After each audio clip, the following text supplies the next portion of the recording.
Muy buenas noches y bienvenidos a nuestra última tribuna abierta de la temporada. Antes de afrontar el parón veraniego, vamos a reflexionar sobre un tema que nos preocupa a todos, sea cual sea nuestra edad, el futuro de las pensiones. Y para hablar de este tema ya nos acompaña Blanca Simón, que es profesora de Economía Aplicada en la Universidad de Zaragoza. Muchas gracias por acompañarnos. Gracias a ti. También tenemos a otro profesor de la Universidad de Zaragoza, que es Víctor Montuenga, profesor de Análisis Económico. Gracias por venir. Muchas gracias.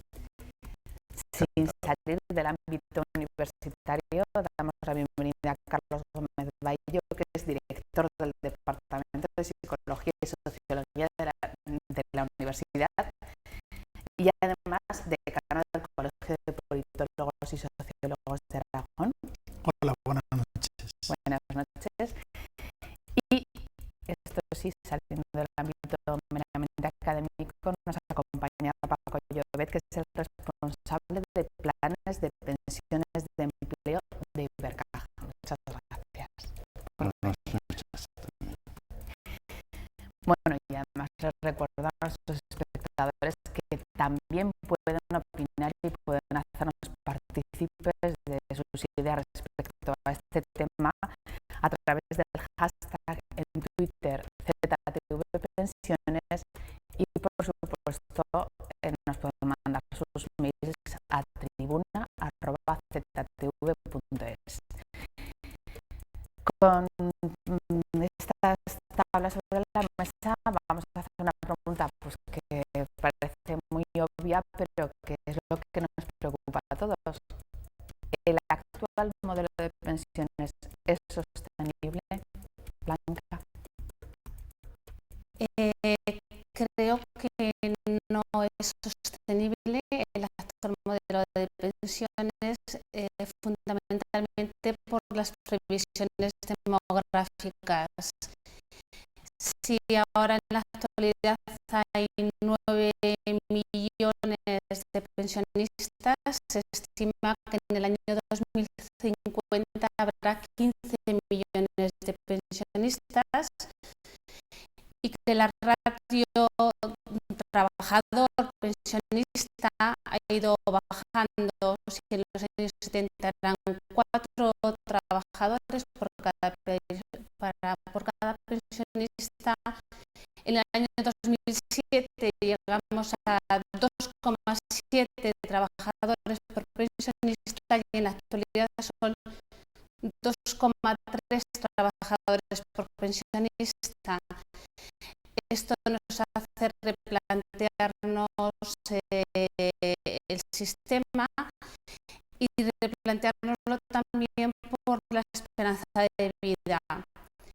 Si este sistema se creó en los años 20 y entonces a los 65 años se tenían 10 años más de esperanza de vida, ahora mismo a la edad de jubilación hasta la última reforma, 65 años, todavía quedan 25 años más de esperanza de vida para disfrutar de la pensión, lo cual es una buenísima noticia como personas, pero tiene el problema de que tenemos que revisar el sistema que tenemos, que es intergeneracional, y así debe de seguir siguiendo. Iremos profundizando en por dónde tiene que ir esa reforma, pero no sé si todo el mundo está de acuerdo en que ese sistema actual no es sostenible. Víctor. No tengo nada más que añadir a lo que ha dicho Blanca. Estoy completamente de acuerdo. Es insostenible que hay que cambiarla, ¿no? Bueno, yo creo que era una cosa que ya hace tiempo que era un poco la asignatura pendiente. Ha habido algunos conatos, ¿no? Hace unos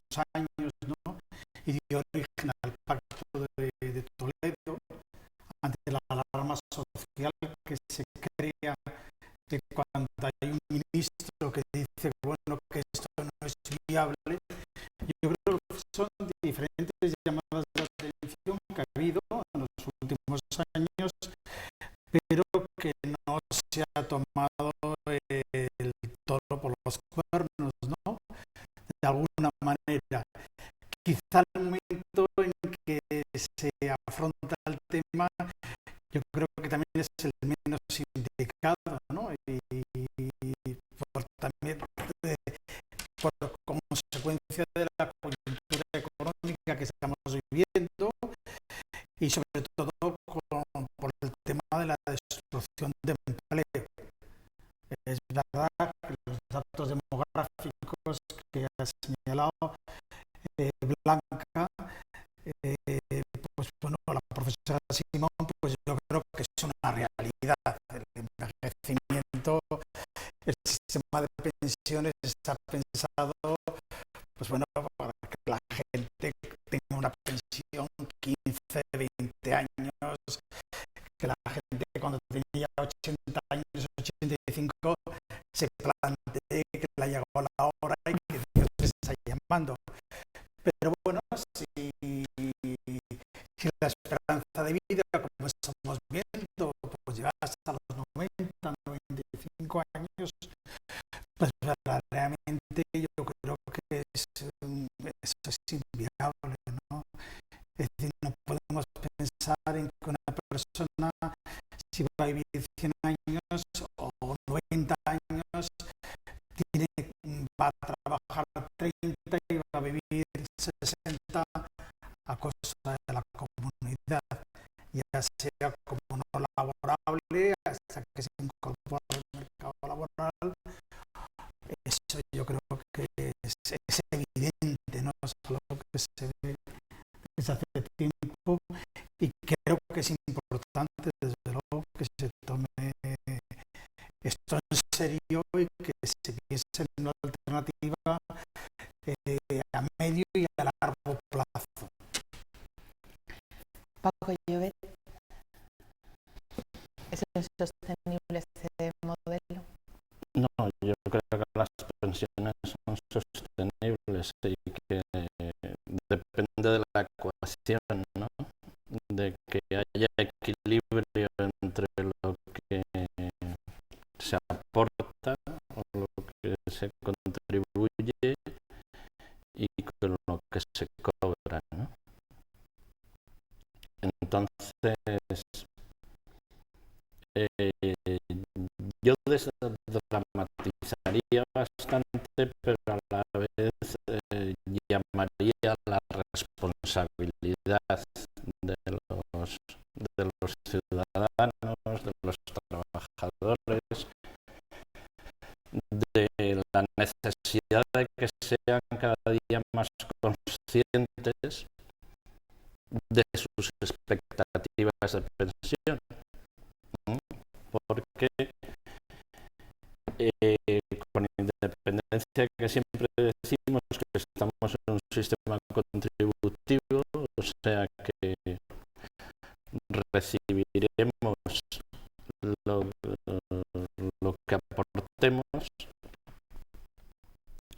la conciencia general es que las pensiones vienen del Papá Estado, me las paga y el Papá Estado decide si la revaloriza más, la revaloriza menos, sube la pensión mínima más, la sube menos, etcétera, ¿no?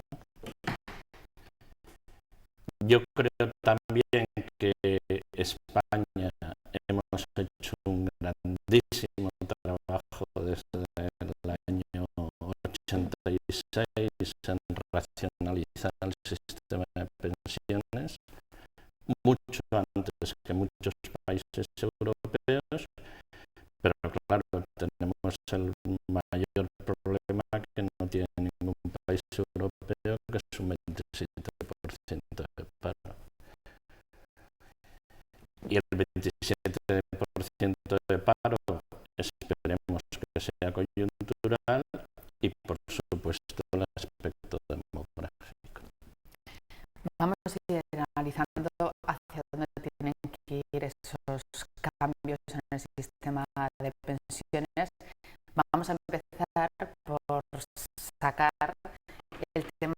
que ha puesto de actualidad otra vez ese futuro de las pensiones, que es ese informe de un grupo de expertos que hablaba de unas posibles vías para mejorar el sistema actual, que bueno, hay dos aspectos que son los que más han llamado la atención, que es subir la edad de jubilación progresivamente según aumente, como decía Carlos Gómez, la esperanza de vida, y que la cuantía de la pensión dejará de subir conforme suba el IPC y dependerá de la marcha de la economía.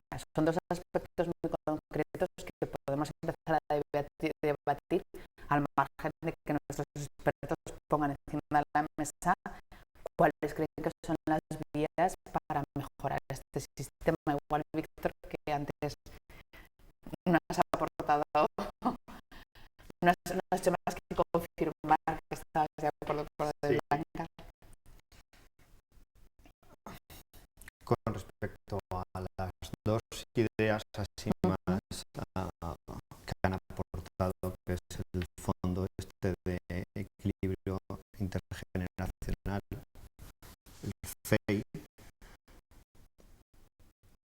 yo creo que es interesante en el sentido de que hace que todos los individuos sepamos que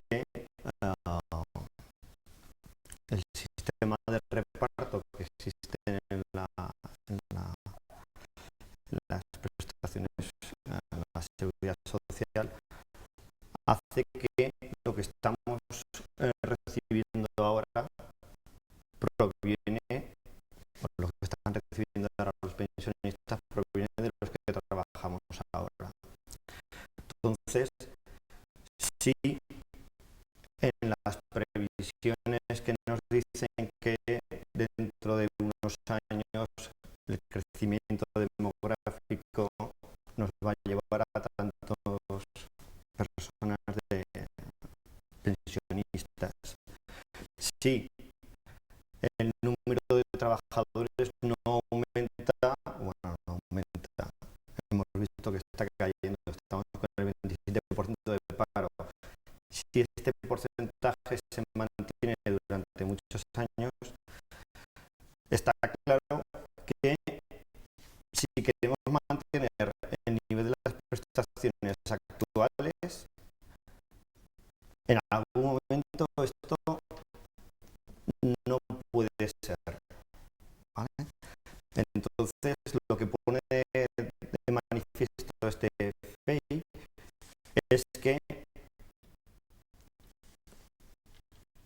para evitar que haya una generación que esté pagando a los que están ahora pensionistas y no puedan disfrutar de la pensión, digamos, estándar cuando ellos se jubilen, en lugar de que haya una generación o dos generaciones que sufran ese problema, que ésta se distribuya a lo largo del tiempo.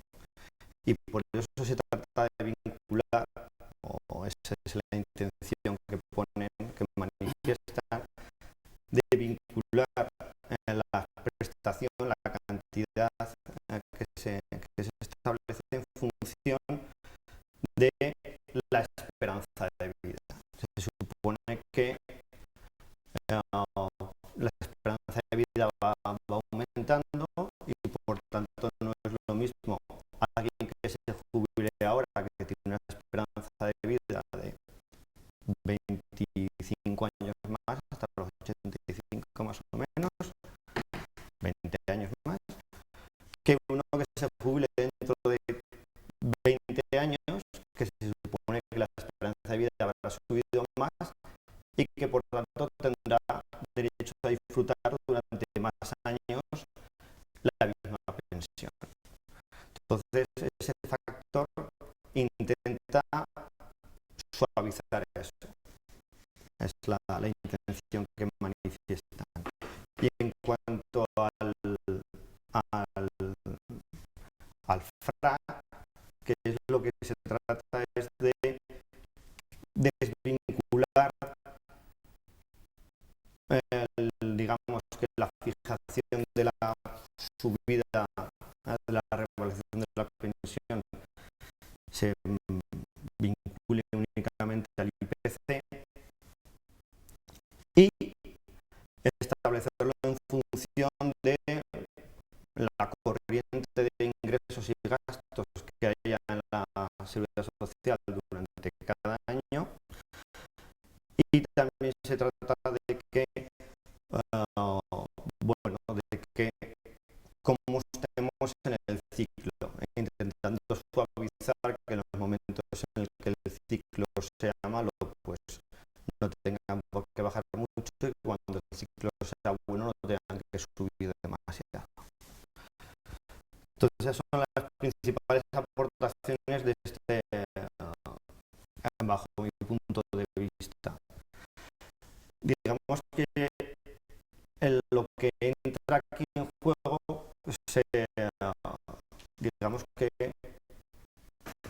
a la vez está la reforma que se hizo en el 2011, en el que se retrasaba paulatinamente el periodo de la edad de jubilación, que se va incrementando cada cierto tiempo hasta que en el 2022, creo que es, pues ya sean los 67 años. Entonces, claro, están ahí mezclando dos cosas, y lo que han hecho en este es adelantar algo que estaba fijado para el 2027, que era el factor de sostenibilidad, que ya lo han propuesto. Entonces, bueno, eso es lo que es una propuesta. Yo creo que es un equipo comité técnico que la proponen y que luego son la sociedad la que tiene que discutir si le parece bien o le parece mal. La sociedad por medio de sus representantes, que son los políticos. Pero tienen que ir por esas líneas. Bueno, yo creo que aquí se tratan dos cuestiones que para mí son fundamentales. La recaudación de la seguridad social, lo que nos va a garantizar luego a todos el sistema de pensiones, es fundamentalmente el trabajo. Con 5 o 6 millones de desempleados, evidentemente que es imposible mantener un sistema de aquí a 20, 30 años. ¿Por qué? Porque no recauda. Y no solamente no recauda, sino que cada vez los gastos son mucho mayores. El problema básico, pues yo creo que el problema básico es qué hacer para generar empleo. Es decir, ¿podemos mantenernos el sistema con 1 millón de parados? Yo creo que sí. Con 1 millón sí, quizá con un poco más. Con 5 o 6 millones de parados, aunque hagamos muchos cambios, sí conseguiremos quizá mantener unas cuantías de pensiones, podremos garantizar, pero realmente con 5 o 6 millones de parados, yo creo que si se mantienen durante una serie de años, pues eso va realmente a minar el sistema. Y nos podemos estar planteando esto dentro de 10, 15 años lo mismo, que tenemos que hacer otro. Por otra parte, el sistema de pensiones de español, pues yo creo que se pasó de un sistema de capitalización, y ya en la época del franquismo, a un sistema de reparto. Si realmente no asociamos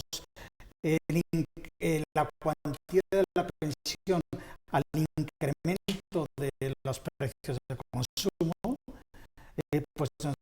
nos observaremos que, bueno, que hay un sector de la población que conforme se va haciendo mayor se va descapitalizando y por tanto se va empobreciendo. Y yo, bueno, pues la experiencia que tenemos todos de personas mayores en casa, no lo gasta lo mismo una persona de 70 años que de 80 años, que de 90 años o de 100 años. Las necesidades que tiene son mucho más costosas. Por tanto, su nivel de calidad de vida, y no estoy pensando en grupos marginales, sino pueden ser grupos que han tenido una cierta capacidad adquisitiva, pequeños empresarios, pequeños propietarios o personas profesionales que se encuentran, que, bueno, que tienen 80 o 90 años y sus pensiones, si no se incrementan, su nivel de empobrecimiento cada vez va a ser mucho mayor. Y nos vamos a encontrar con un problema de desigualdad social muy grave si mantenemos, pues, bueno, que las pensiones no se incrementen según el incremento de costes de los precios, ¿no?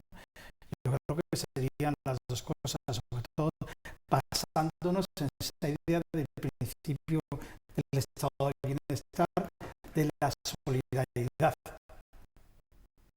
Yo creo que algo tiene que, esta idea tiene que subyacer, y yo creo que en este informe, pues bueno, se intenta dar una solución macroeconómica, pero en el fondo yo creo que no se ha tenido muy en cuenta, ¿no?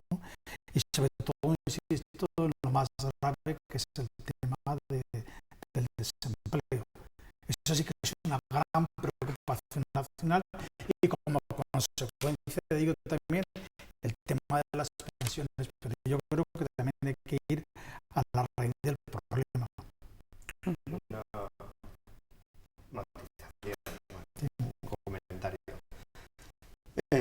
Con respecto a la revalorización del IPC, digamos que los técnicos, los economistas, valoramos que se valora que el IPC tiende a sobrevalorar el coste de la vida. Y además el IPC suele ser diferente para los grupos, ¿no? Para los grupos de población.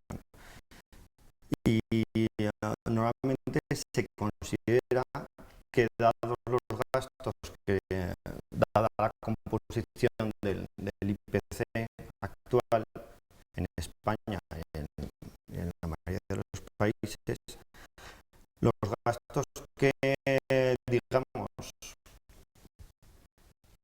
lo que forma parte de la base del IPC para los mayores de edad es menor que para los jóvenes.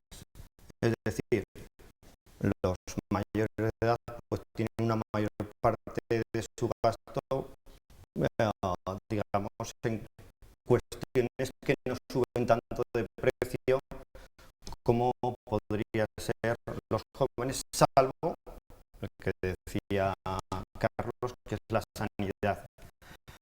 Evidentemente, si se viven más años, es más probable que los gastos de sanidad entren a formar parte mayor en esa balanza del IPC de los mayores, digamos. A mí, bueno, la idea de desvincularlo, tal y como proponen, no desvincularlo, sino no fijarlo únicamente a la evolución del IPC, bueno, pues me parece bastante sensata. Y por otra parte, en cuanto a los trabajadores, a la falta de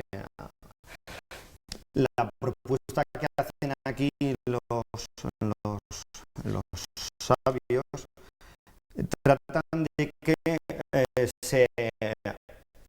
digamos que sea neutral al número de trabajadores. Tiene una corriente de ingresos y otra de gastos y a partir de ahí intentan equilibrarlo. Evidentemente, si hay muchos más trabajadores, será mucho más fácil equilibrarlo y por tanto se podrán, digamos, mantener unas pensiones altas. Si el problema es que si no entran ingresos, si los ingresos son escasos porque baja el número de cotizantes, porque están parados o porque son más bajos, evidentemente entonces habrá que ajustarla vía gasto. Blanca, Eso es lo que he ¿qué opinas entendido. de este informe? Bueno, este informe tiene un cometido claro que es el cometido del factor de sostenibilidad.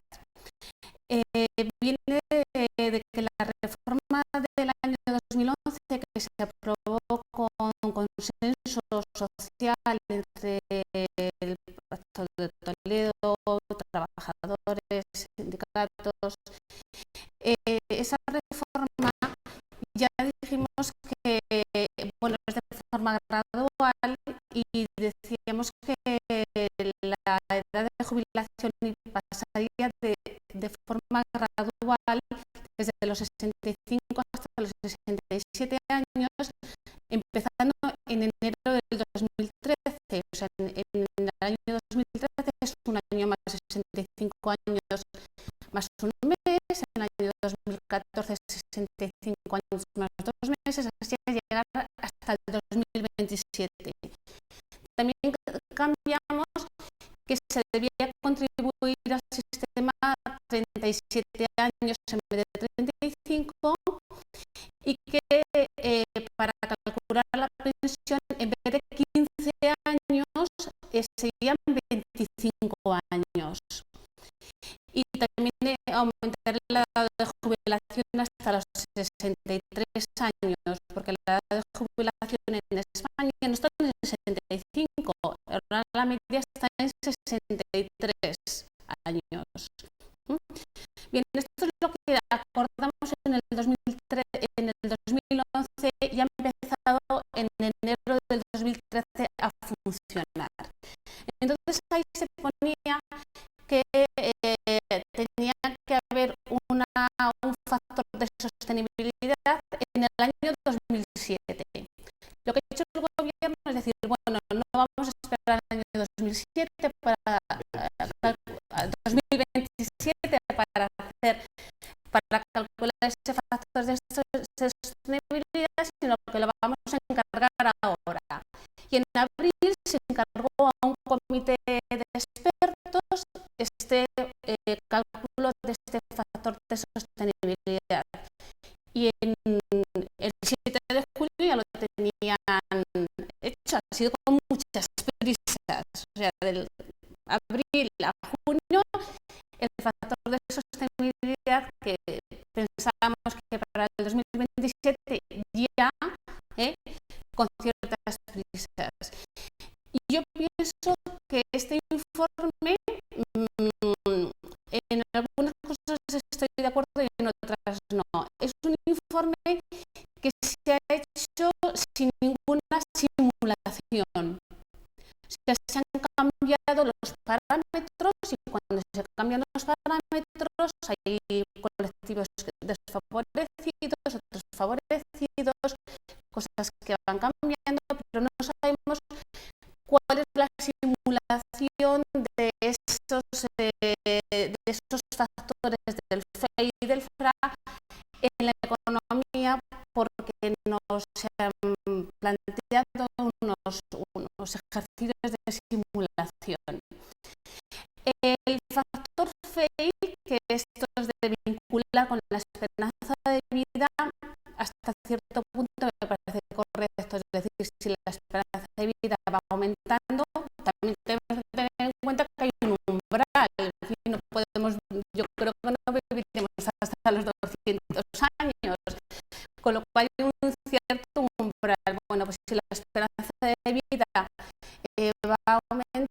hasta cierto umbral, pues creo es justo que se vaya corrigiendo la pensión. Pero también el informe pone que hay unas cláusulas de suelo, es decir, que las pensiones no bajan, o sea, que las cláusulas de suelo se mantienen. Ya el factor FRA, que es desvincularlos del IPC, bueno, me parece bastante confuso y problemas de circularidad en la función, bueno, problemas matemáticos o que también conceptuales, porque a veces las pensiones también sostienen la renta, es decir, unas pensiones en periodos de crisis sostienen el consumo y la renta de la economía, con lo cual bajar las pensiones en periodos de depresión también puede ir en contra de los ingresos del sistema.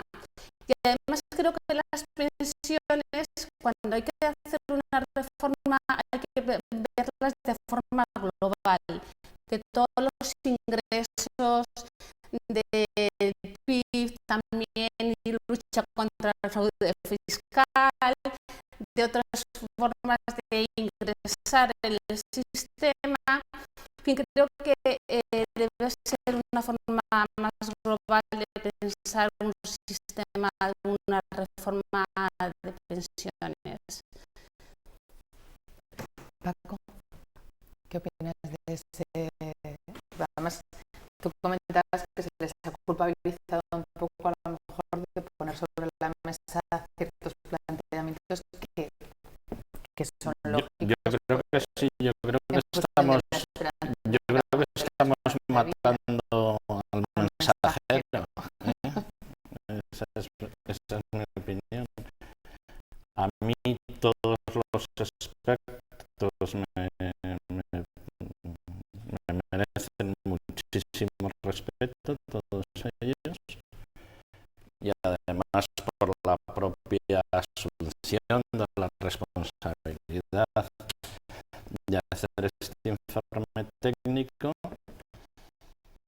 y ahora es el Parlamento y el Gobierno los que tienen que tomar decisiones, ¿no? Los que tienen que abrir el tema y explicarle a los ciudadanos qué propuestas se van haciendo.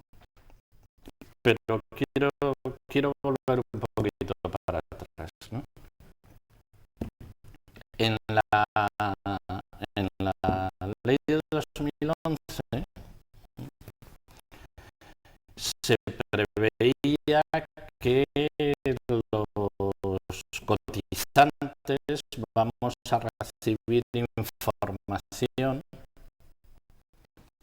de nuestras expectativas de pensión en el sistema público y en el sistema privado, una disposición adicional, ¿no? Eso, que debería estar ya publicado, todavía está sin resolver. Y los borradores que están circulando plantean empezar a informar a los ciudadanos, a los cotizantes o a los aportantes a partir de los 50 años. Eso es muy tarde. Cuando yo hablaba antes de que hay que tomar conciencia de las expectativas de pensión, esa conciencia de las expectativas de pensión se tienen que tomar pues desde el momento que uno empieza a tener actividad laboral o profesional, ¿no?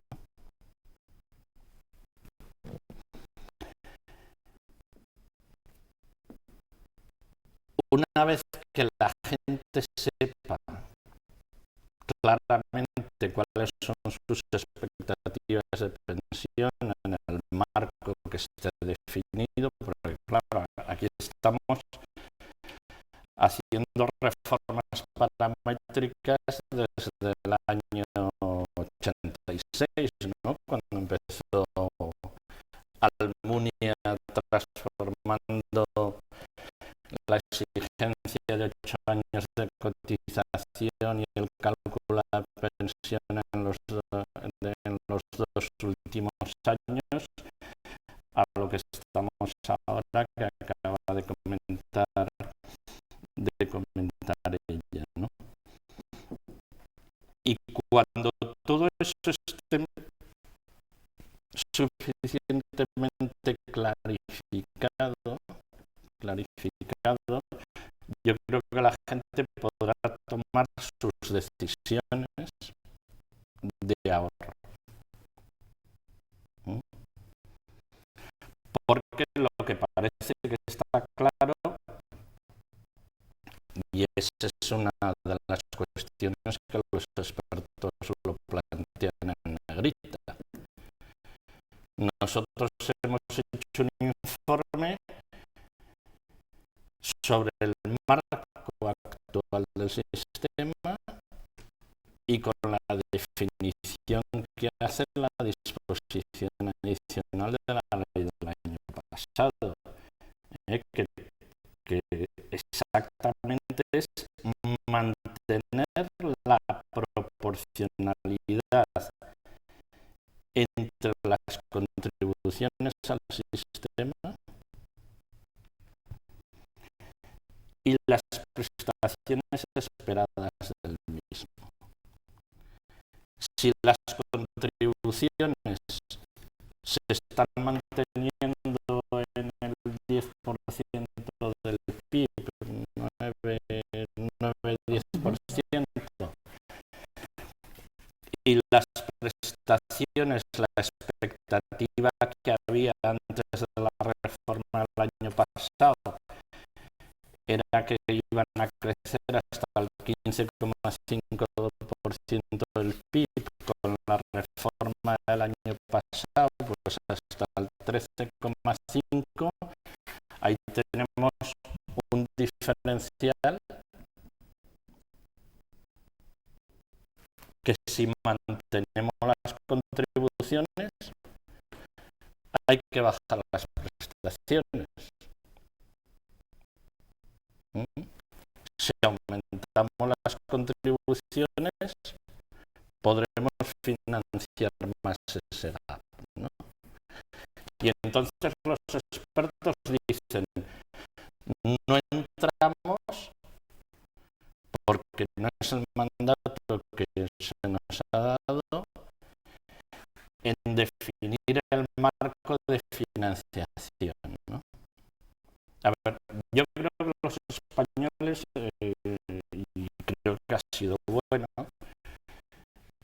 nos hemos centrado mucho a raíz del Pacto de Toledo, a raíz de la defensa del concepto de contributividad, que esto se financia entre las contribuciones de trabajadores y empleadores y se pagan las prestaciones dentro de ese colectivo. Los complementos a mínimos pues ya los financia el Estado completo, la sanidad segregado, etcétera. O sea, es como un sistema cerrado de previsión.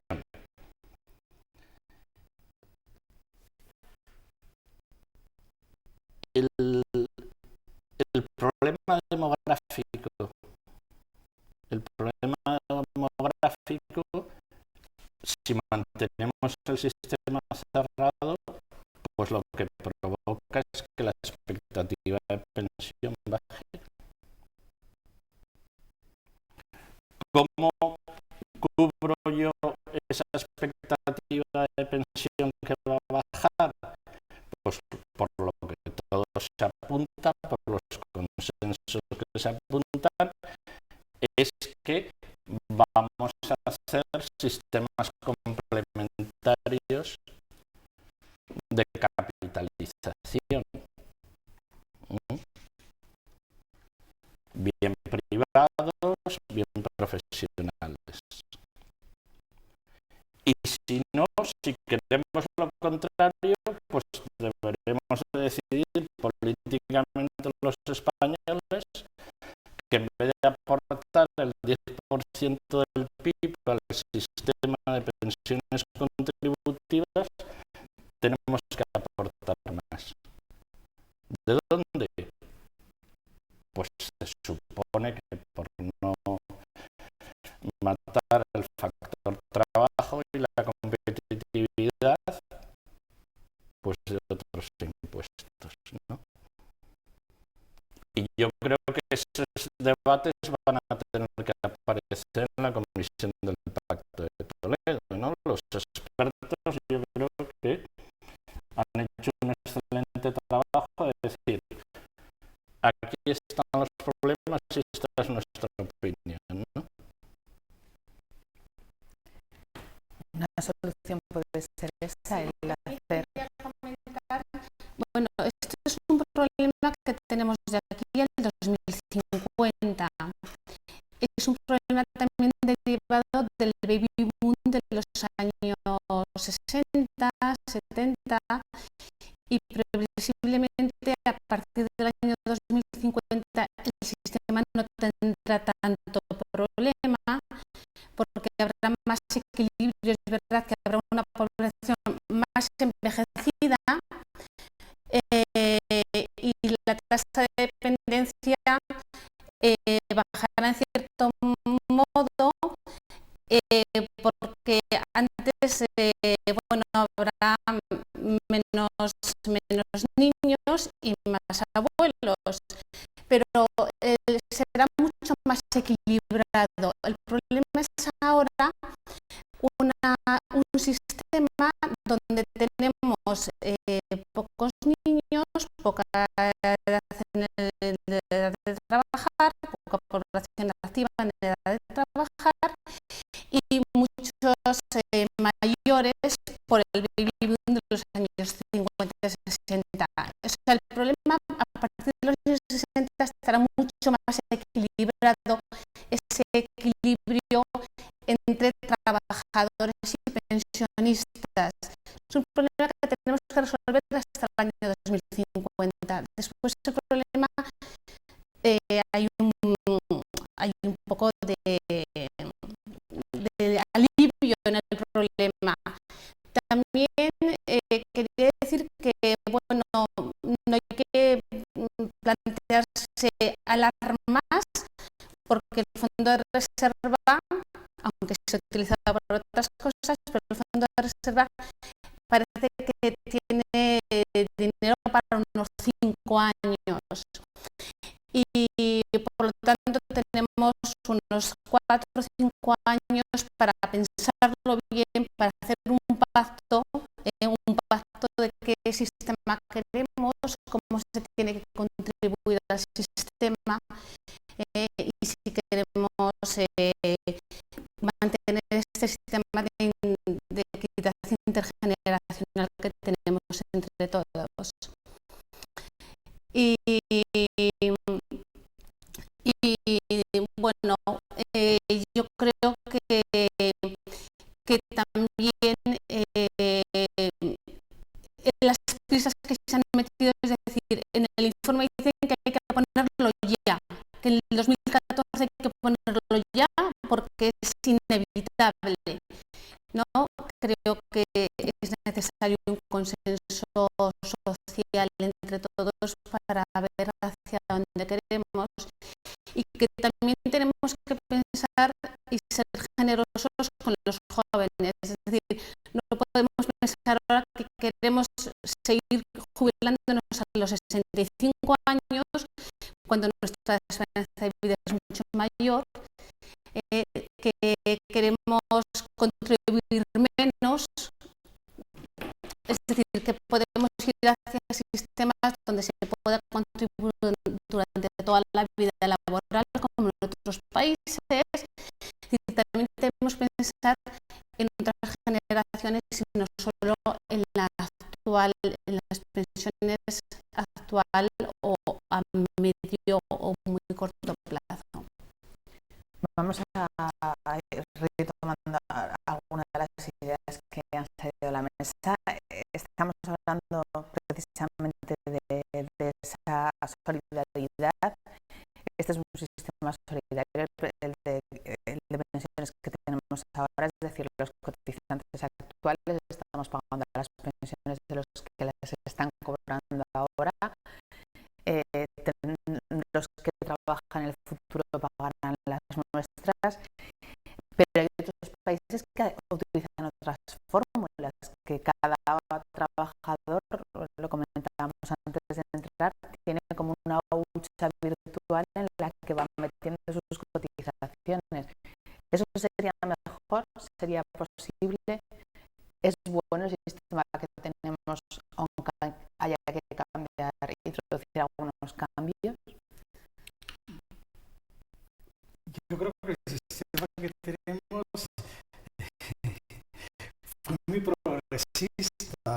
El paso de, como he señalado antes, de las antiguas mutualidades a lo que es un sistema solidario, el pasar de un sistema de capitalización, como era en la época del franquismo, a un sistema de reparto, que yo creo que implica pues, bueno, la consolidación de unos derechos democráticos, el reconocimiento del derecho a una ayuda, a una pensión, para mantener un mínimo nivel de vida. Eso no es contrario a que se cree una conciencia social, que eso es muy importante, de que el papá Estado pues no puede responder a todo, que el papá Estado no puede responder a todo, y que hay que tener una cierta conciencia social para que, bueno, que a lo largo de nuestra vida, como señalaba antes, pues habrá que, no a partir de los 50 años, no, sino a lo largo de nuestra vida laboral, pues tenemos que pensar en un plan alternativo, ya sea a través de unos fondos privados de pensiones o ya sea a través de un ahorro, los que socialmente puedan ahorrar. Pero sí que, bueno, pensar que la idea de que la pensión tiene que ir vinculada también a lo que realmente se haya podido cotizar, ¿no? Ha habido reformas, ¿no? Desde hace años, los que somos un poco mayores, pues recordábamos como antes, sobre todo en los grupos profesionales, pues lo importante era cotizar los últimos 2 años. Y eso era habitual en los profesionales. Entonces te daba una pensión máxima, tanto a nivel de asalariados como tanto a nivel de autónomos. A nivel de autónomos. Y claro, eso es una sangría ha sido una sangría para la seguridad social. Y sobre todo, como ha dicho Blanca, cuando la esperanza de vida pues, de esos señores, pues bueno, se está prolongando hasta los 80 o 90 años en que están cobrando prácticamente pensiones máximas. Y cuando realmente su base de cotización pues no se correspondía frente a ello, ¿no? Yo creo que eso sí que hay que racionalizarlo. Todo eso sí que hay que racionalizarlo. Y que tendríamos que llegar posiblemente a que la base de cotización, la base sea todo lo que hemos cotizado a lo largo de nuestra vida laboral. Yo creo que eso sería un intento de racionalización. Que eso, bueno, pues habrá que hacerlo paulatinamente, porque puede tener consecuencias realmente a nivel social muy importantes. Por eso yo también sería partidario de que cualquier tipo de reforma tiene que ser pensada no con tanta inmediatez, con tanta inmediatez. Yo creo que es algo muy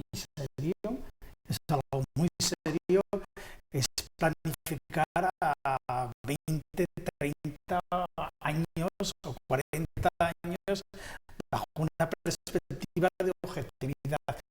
No utilizar esto como un arma política, no.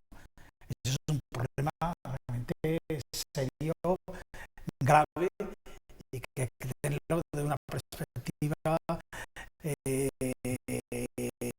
teniendo en cuenta todo el tipo de variables que puedan contribuir a ello, ¿no?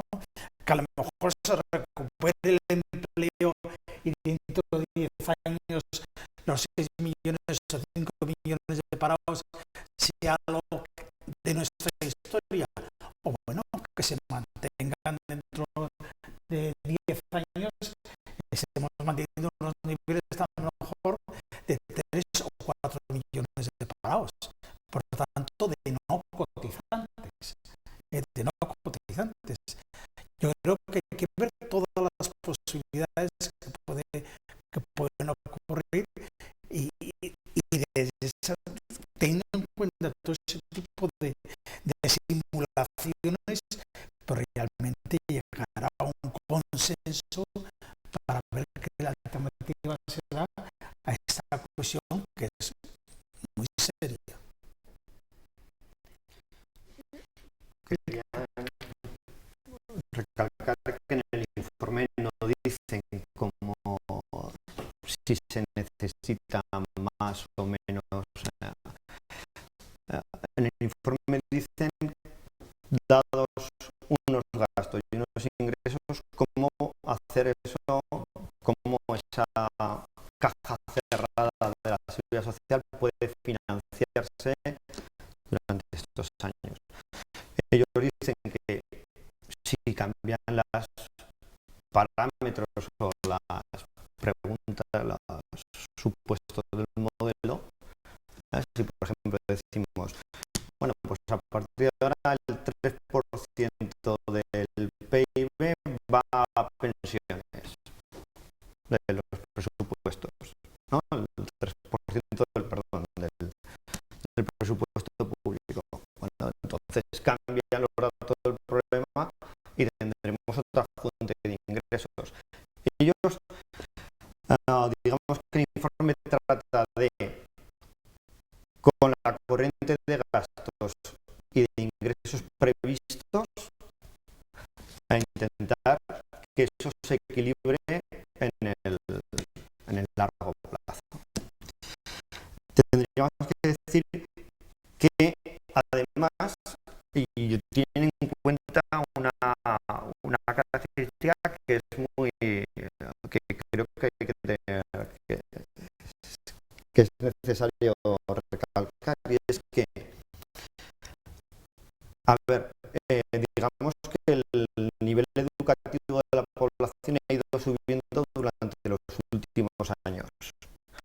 Ha llevado aparejado consigo aumentos en la productividad y por tanto mayores salarios. Es decir, que en el futuro se espera que los que se vayan jubilando tengan un nivel educativo mayor y por tanto hayan tenido salarios mayores, por lo tanto estarán más cerca o lo sobrepasarán, estarán en el límite máximo. Por lo tanto, las cuantías de las prestaciones se espera que vayan subiendo más que los que van abandonando el sistema de pensiones, es decir, que los que fallecen pues eran de generaciones anteriores en las que el nivel educativo era menor. Por tanto, eso acarrea un incremento adicional en los gastos, porque no es que se vaya uno y entre otro igual, sino que se va uno y entra uno o dos, pero además cobrando un salario mayor. Y volviendo a lo de si ha sido con prisas o no, no sé, estas cosas cuanto antes hay que hacerlas y hacerlas mejor. Para mí, bajo mi punto de vista, yo creo que la idea de los expertos es ponerlo allí, que se, como bien decíamos, que se plantee dentro del Pacto de Toledo las comisiones que sean necesarias y que se negocie. Y si se pone en el 2014 porque han llegado al acuerdo de que sí, bien, y si se pone en el 2018, pues se pondrá en el 2018. La cuestión de irlo relajando me parece que es esto de ir esperando, como el presidente del gobierno, de esperar a que las cosas se solucionen por sí solas. No, yo creo que dentro de ese consenso, de esa negociación, de esos acuerdos, cuanto antes mejor. En esto me estaba acordando de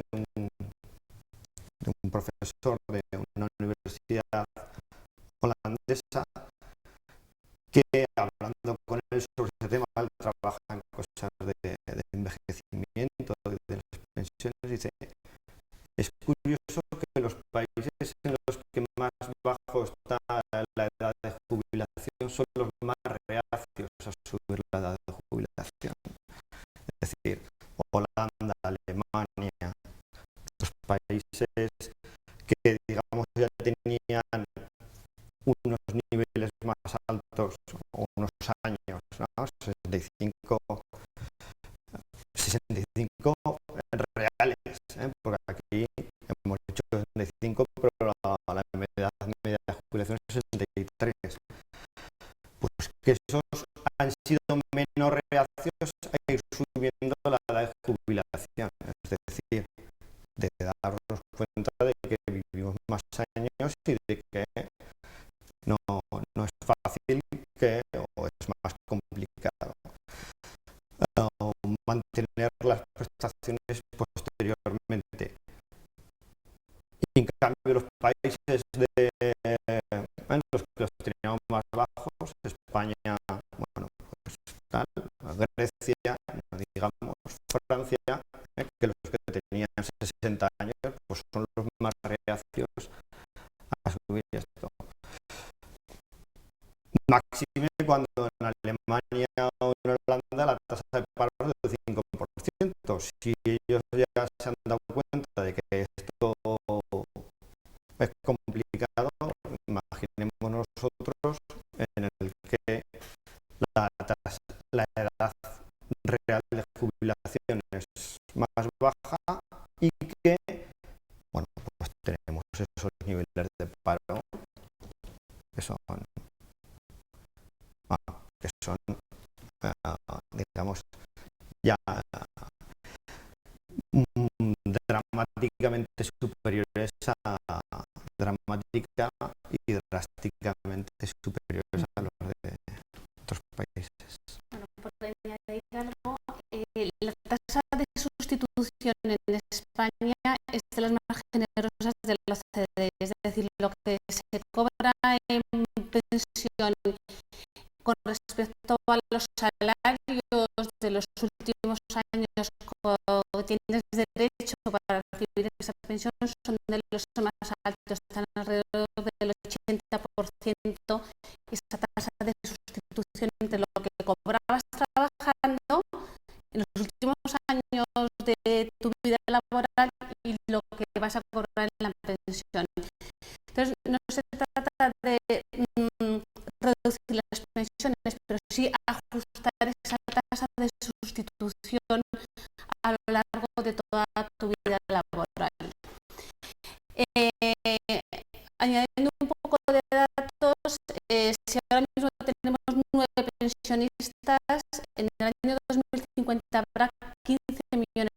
pensionistas, si ahora nuestras pensiones son el 9% del PIB, se supone que en el año 2050 será el 18% del PIB, que la reforma del 2011 va a bajar en un 30-40% esa necesidad del PIB, pero realmente es verdad que hay que hacer algo.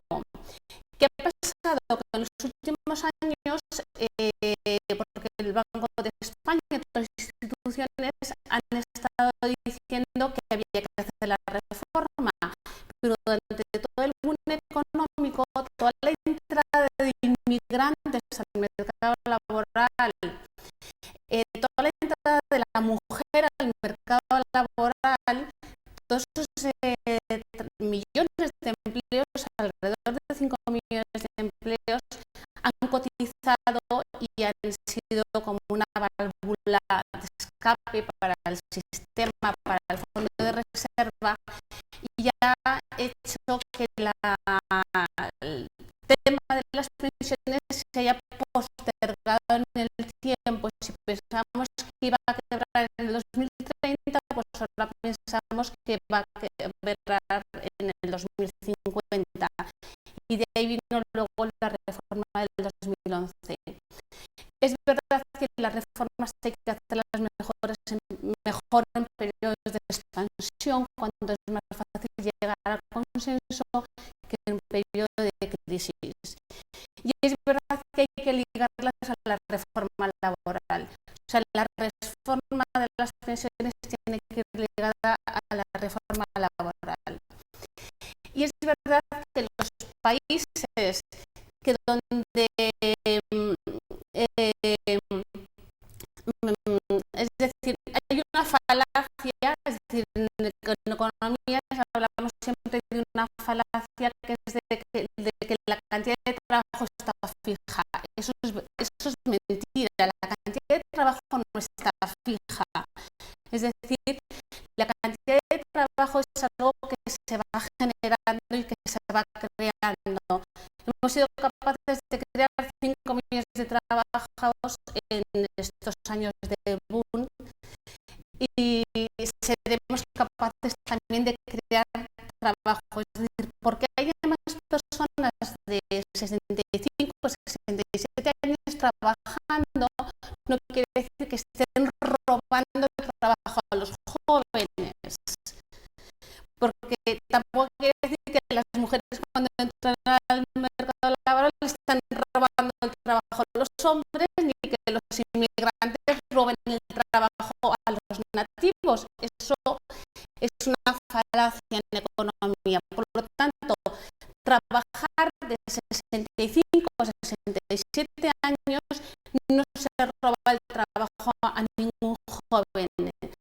Es decir, que la economía tiene que crear nuevos nichos de trabajo y nuevas oportunidades para estos jóvenes. Y además hay una evidencia que los países que tienen mayor, es decir, España tiene una tasa de jubilación muy baja, de 63 años, y tenemos el mayor paro juvenil. O sea que por ahí no van los tiros, sino que los países que tienen trabajo de edades más avanzadas son los que más trabajo tienen para sus jóvenes también. Por lo tanto, pues eso tiene que quedar claro, que los trabajadores de 67 años no quitan el trabajo a los jóvenes. Y en relación a tu pregunta, y no me quiero extender, ¿qué han hecho otros países? ¿Hay otros sistemas? Sí. Aquí no nos los hemos planteado, pero por ejemplo en Suecia han pasado a tener la cotización de 40 años. Aquí nuestras reformas son 25 años. Los 25 años últimos para derecho a pensión. Allí son 40 años. Los 40 años sé, casi es tu vida laboral, prácticamente toda tu vida laboral, para calcular la pensión. Y además lo que ahí se hace es un sistema de cuentas nocionales, es decir, que es como una hucha en la que tú vas allí metiendo todas tus contribuciones al sistema. Esa hucha tiene una especie de rentabilidad virtual y al final tú vas recibiendo de tu hucha todo lo que has invertido en esa hucha. No es un sistema de capitalización, es una idea distinta que son estas cuentas nocionales en las que tú vas interviniendo, en la que tú vas ahorrando tanto para si se tiene la desgracia de caer en el paro, como si luego te jubilas, para sacar de ahí de tu hucha de lo que has contribuido. No nos hemos planteado nada de esto, el informe no se ha planteado, la reforma tampoco se ha planteado. Hay otros países que también lo tienen, Polonia, incluso Italia. Nosotros no hemos centrado nada de eso. Queremos tener el sistema que tenemos, pero mejorar lo que tenemos para que haya mucha más equidad entre todos y desde luego que los pensionistas actuales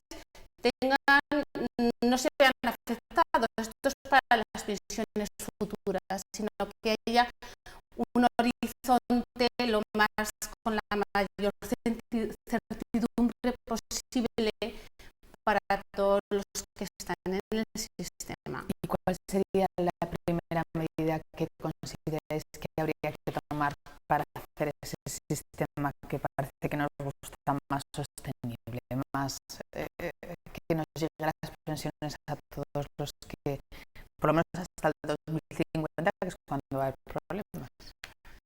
¿Cuál tendría que ser la primera medida? Yo creo que no solamente para que nos lleguen las pensiones a todos, sino para que también el sistema sea un poco más justo.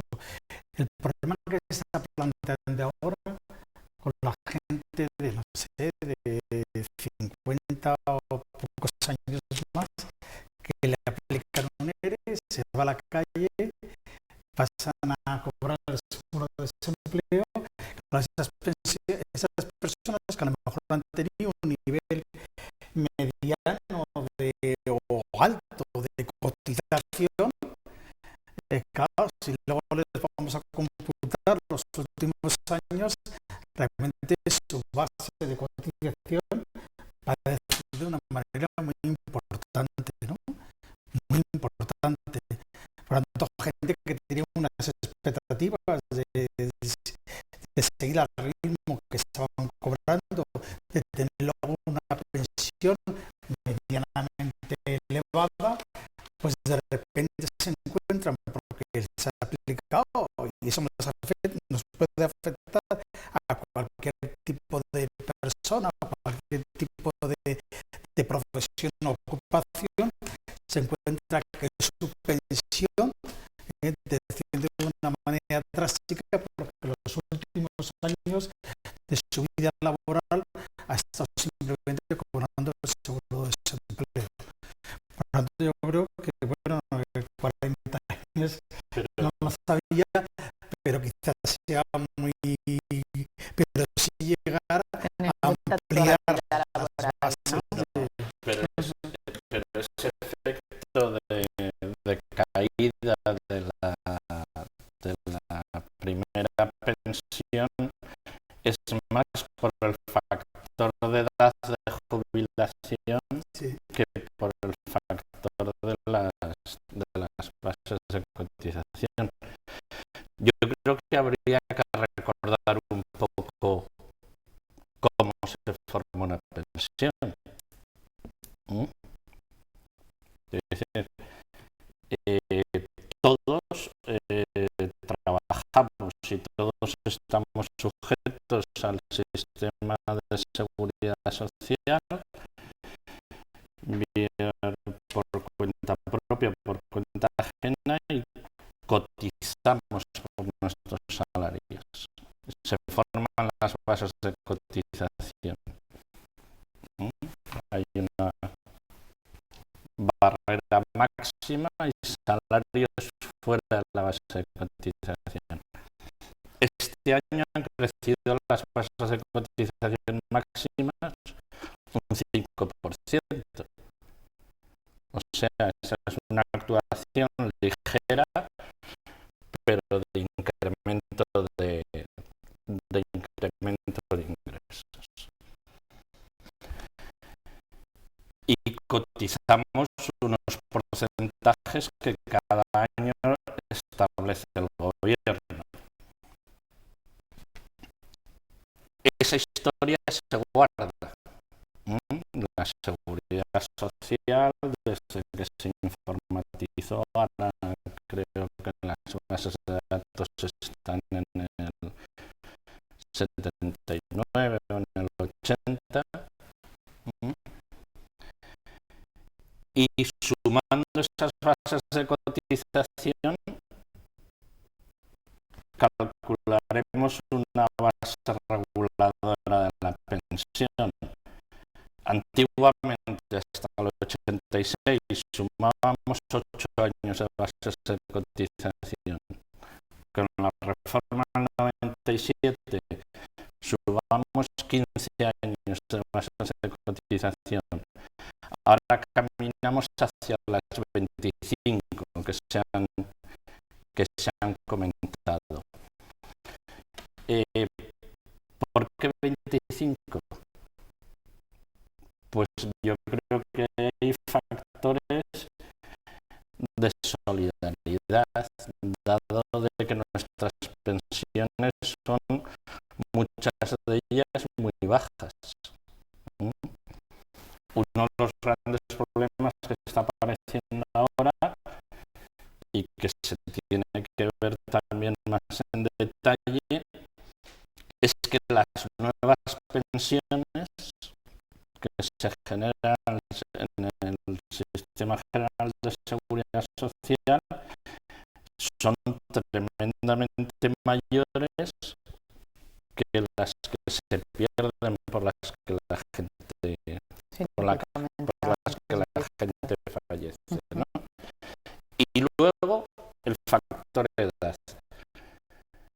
Si yo me jubilo a la edad ordinaria, los 67 años futuros o los 65 y un mes, 65 y 2 meses que van dando ahora, pues tengo el 100%, pero si lo hago por debajo de esa edad, tengo recortes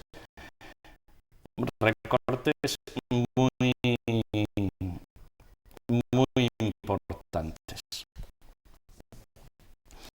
Y luego el que haya cotizado los años que me exigen para llegar al 100%, que estamos caminando entre los 35 y los 37.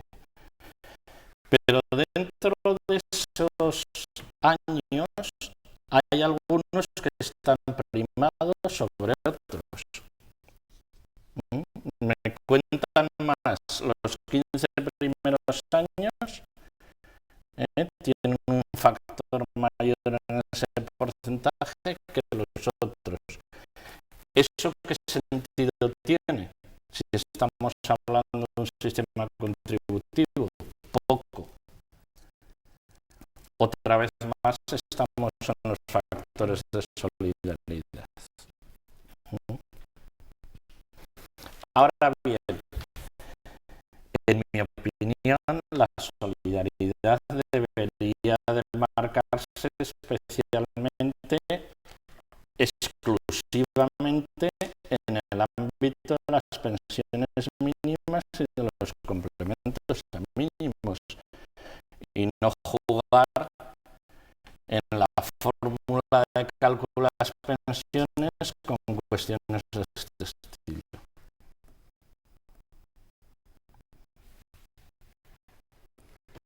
El artículo 50 de la Constitución ya garantiza una digna a nuestros mayores, también garantiza otros derechos que ahora mismo no estamos respetando, pero este derecho hay que respetarlo. Es verdad, hay que garantizar una vida digna con unos complementos, una pensión mínima, y quien tenga capacidad de ahorro pues está fenomenal que pueda rentabilizar, incentivar ese ahorro. Y es verdad que en nuestro país las aseguradoras están muy poco desarrolladas y que hay muy poquitos planes de pensiones a nivel de otros países europeos o de nuestro desarrollo. Pero es verdad que hay que garantizar esa pensión mínima. También es verdad que ya se está haciendo solidaridad en el sentido de que también limitamos las pensiones máximas. También hay muchísimo porcentaje, y a medida que aumente la productividad y que los salarios sean mayores, las contribuciones y mayores también nuestros derechos a pensión, si se mantienen esas pensiones máximas, también es un tope que está haciendo que se reciba menos de lo que realmente has contribuido. Por lo tanto, también es un efecto progresivo en el sentido de reducir las pensiones a las que tienes derecho y no puedes acceder porque has contribuido más que esa pensión máxima. Y esto también es un tope por el máximo. O sea, hay unos mínimos y unos máximos. Se acaba casi nuestro tiempo, pero sí me gustaría preguntar a la mesa sobre precisamente esos fondos de pensiones, planes de pensiones que también se plantean pues para la gente que pueda tener unos ahorros, pero que mucha gente cuando los va a cobrar se queja pues del pico que se lleva Hacienda, o en fin, que al final ese ahorro pues tampoco es tanto como ellos pensaban.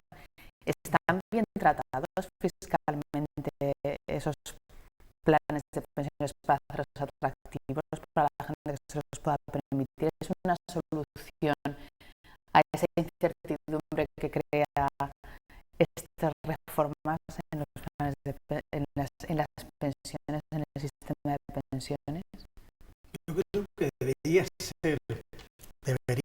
ser una alternativa, sobre todo para un canal para canalizar el ahorro que un sector de familias pues puede tener, ¿no? Puede tener. Yo creo que no están regulados fiscalmente,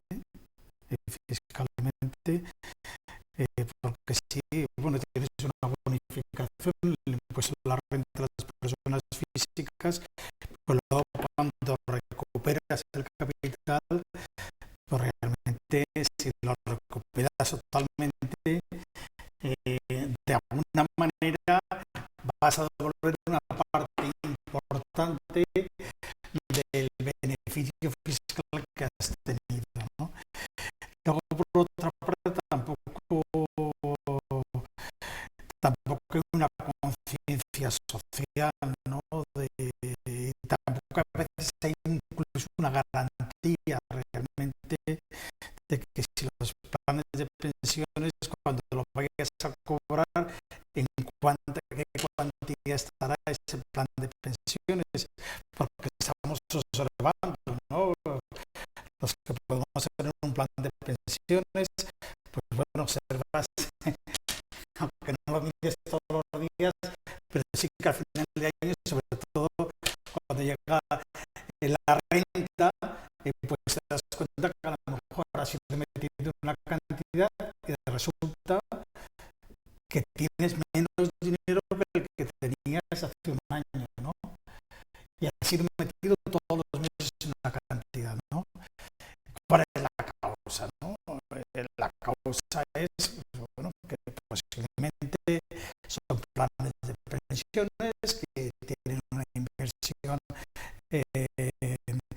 inmobiliaria o por una inversión financiera y por lo tanto están jugando a subida y bajada, ¿no? También son planes de pensiones en que la comisión del gestor, pues yo creo que es importante, ¿no? Son comisiones no sobre los beneficios, sino sobre el patrimonio. Por lo tanto, la entidad gestora, aunque vaya mal, cobra siempre, ¿no? Y por eso nos encontramos a veces, nos sorprende que habiendo metido más dinero, pues en el fondo tengamos menos dinero, ¿no? Y te lleva a la tentación a lo mejor, sobre todo en momentos de crisis, de decir, bueno, pues yo contribuyo con lo mínimo. Lo otro, pues si me sobra un dinero, prefiero comprar yo mi deuda pública, porque tengo más garantía de que esto al fin y al cabo ya está, ¿no? Yo creo que es una asignatura pendiente y sobre todo también porque yo no sé, eso lo dirás mejor tú, ¿no? Es un sector muy peculiar el que tiene un plan de pensiones, no es algo que esté extendido al conjunto de la ciudadanía y no solamente porque no tengan capacidad adquisitiva para ello, ¿eh? Paco, yo creo que tienes que aportar aquí. Supongo que a ti te parecerán que están bien, pero fiscalmente están bien tratados los planes de pensiones. Fiscalmente yo creo que están mal tratados y se habla de tratarlos peor. Ah, muy bien. Se habla de tratarlos peor.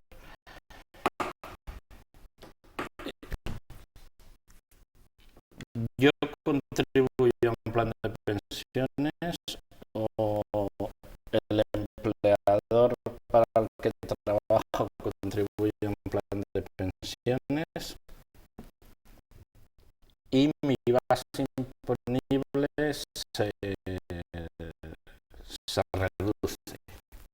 se reduce por lo que yo aporto y se suma y se reduce por lo que aporta el empleado. O sea, no pago impuestos o no se pagan impuestos por lo que se aporta. Pero cuando cobras un plan de pensiones diferido en el tiempo, entonces se pagan impuestos dentro del concepto de rendimientos del trabajo personal y se pagan impuestos de aquellas aportaciones y contribuciones que se hicieron más los rendimientos que se han obtenido, que normalmente se obtienen rendimientos y sí que es cierto que el sistema de empleo y el sistema individual tienen una diferencia importante en la rentabilidad de los fondos de pensiones porque tienen una diferencia importante en los costes de transformación y en las comisiones de gestión y depósito. Entonces, cuando me toca pagar, yo antes le había pedido unas cifras a un compañero que me las ha mandado por correo. Si yo pongo un euro hoy, para doblar ese euro al 4%, vamos a hablar del 4%, cifra aceptada por todo el mundo, tardo 17,67 años en doblarla. Cuando cobro esos 2 euros en 17,67 años, voy a pagar el marginal de los rendimientos del trabajo en el 1 que puse y en el 1 que he obtenido de rentabilidad. Y ese marginal, pues como mínimo, es el 18. Y como normalmente la gente cobra todo junto, pues se va a los marginales mayores. Un rendimiento, estoy hablando solo de un rendimiento, de un depósito, de una cuenta, de una institución de inversión colectiva, hoy está cotizando entre el 21, el 23 y el 27. Por tanto, el tratamiento del ahorro no es el mismo. Estamos diciendo que la gente ahorre y que difiera rentas. Pues lógicamente tiene que tener ese tratamiento que mucha gente cuestiona. Pero vuelvo al principio de todo. Yo creo que lo importante, lo fundamental es información, formación, que cada día seamos más conscientes de cómo van a ser nuestras pensiones públicas y cómo van a ser en su caso nuestras pensiones privadas, que creo que nunca deben de ser alternativas, porque alternativas es decir, o la una o la otra.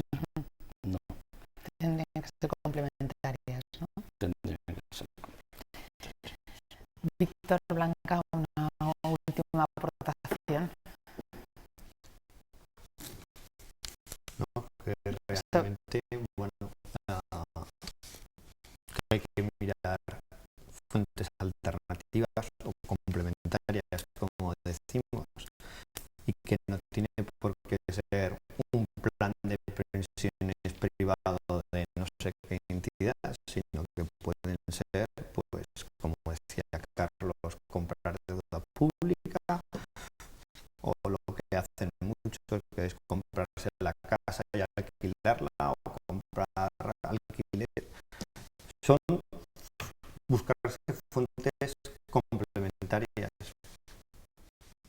porque bueno, hay que, digamos que, por lo que pueda pasar. Pero Blanca, no hay que sembrar alarma, vamos a tener pensiones, ¿no? Yo creo que no hay que ser alarmistas, que está muy bien hacer este debate, que sea un debate social y de consenso, que hay unos poquitos años para pensarlo, muy pocos, y que debemos hacerlo ya, sin prisas, pero hacerlo ya, y que la reforma del 2011 hay que dejarle de actuar. Es que acaba de empezar en enero del 2013. Entonces, si esta reforma, que estamos ya en ella, hay que dejarlo un poquito a ver cómo funciona, qué posibilidades tiene, y si eso va aliviando el problema, y desde luego que tiene que ir ligado con el mercado de trabajo, y que el problema de la falta de cotizantes, al sistema es nuestro mercado laboral, y que desde luego también hay que preservar la equidad intergeneracional que tenemos, y no cambiar bruscamente un sistema, sino, como dicen todos mis contertulios, pues que sean complementarios y garantizar unos mínimos de una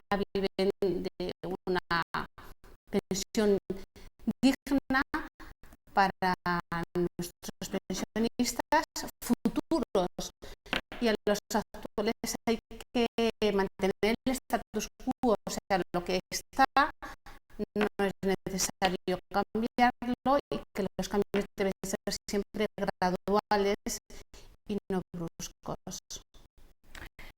Bueno, pues aparte de este resumen que ha hecho Blanca, voy a resumir algunas de las ideas que se han puesto encima de la mesa.